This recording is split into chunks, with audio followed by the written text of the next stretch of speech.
Don here. I'm going to read a Frog and Toad story. This one is called Shivers. The night was cold and dark. Listen to the wind howling in the trees, said Frog. What a fine time for a ghost story. Toad moved deeper into his chair. Toad, asked Frog, don't you like to be scared?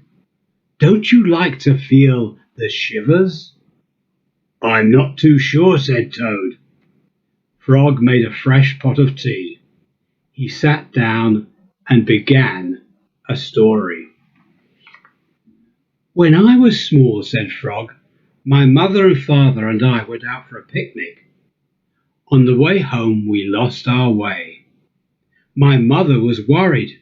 We must get home, she said. We do not want to meet the old dark frog. Who is that? I asked. A terrible ghost, said my father. He comes out at night and eats little frog children for supper. Toad sipped his tea. Frog, he asked, are you making this up? Maybe yes, and maybe no, said Frog.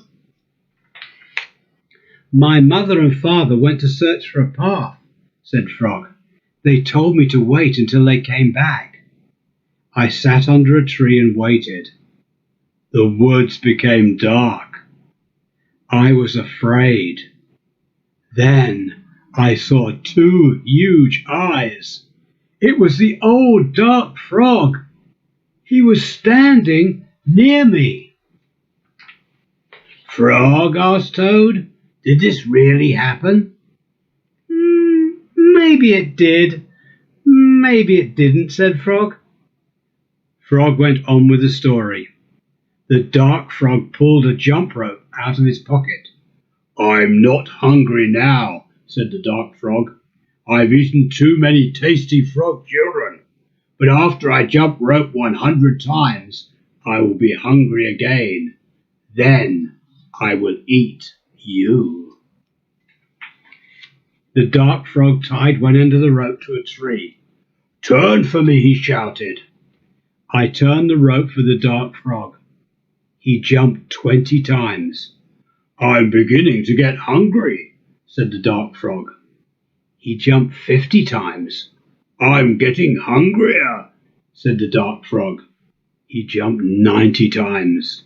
I'm very hungry now, said the dark frog. What happened then? Asked Toad. I had to save my life, said Frog. I ran around and around the tree with the rope. I tied up the old dark frog. He roared and screamed. I ran away fast. I found my mother and father, said Frog. We came safely home. Frog, asked Toad, was that a true story? Maybe it was, and maybe it wasn't, said Frog.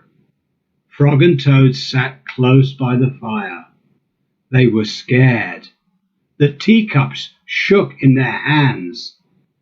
They were having the shivers. It was a good, warm feeling.